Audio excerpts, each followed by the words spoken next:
ces jeudis de l'innovation maritime, c'était aussi l'occasion de se montrer que le maritime, comme dans d'autres secteurs, il innove, il est à l'avant-garde de beaucoup de sujets.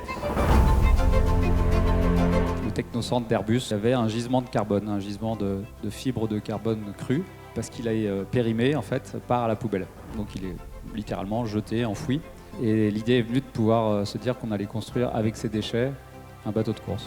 Chez Eole, on fabrique des voiles qui sont solaires, photovoltaïques, avec des panneaux solaires organiques comme celui-ci.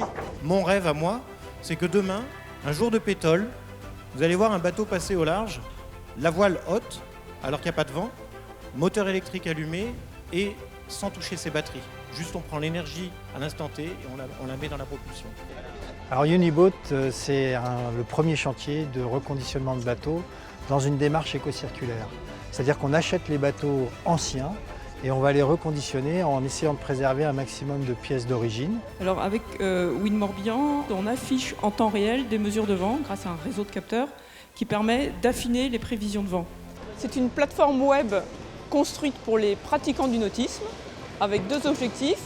Le premier, la sécurisation des pratiques nautiques et le deuxième, la sensibilisation à l'environnement. La Fédération française des ports de plaisance porte, avec le soutien de l'État, la généralisation de la certification port propre.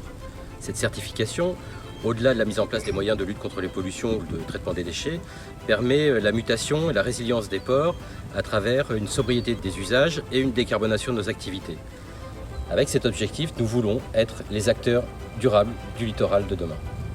Sur le sujet des matériaux, premier thème, comment on en met moins en œuvre, comment on est plus sobre sur l'utilisation des matériaux, à la fois dans le process, à la fois dans la structure du bateau.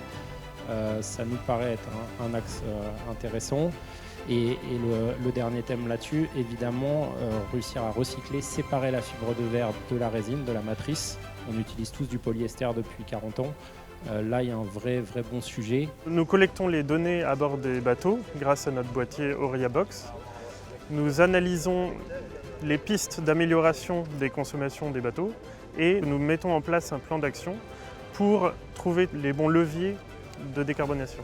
Ce qu'on peut amener, c'est un petit supplément de sécurité justement en partageant des données réelles. C'est-à-dire on a la prévision et on le sait, pour ceux qui naviguent, c'est pas toujours ce qu'on attendait, ce qui avait été prévu. Et nous, ce qu'on propose, c'est vraiment de partager ce que les bateaux observent en temps réel sur les conditions de mer. L'objectif du groupe Beneteau est de développer des solutions alternatives de propulsion plus vertes.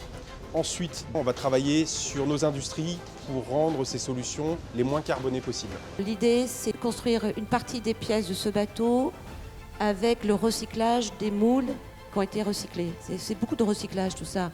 Mais c'est le principe du cercle vert, où on part d'un point, on revient au même point.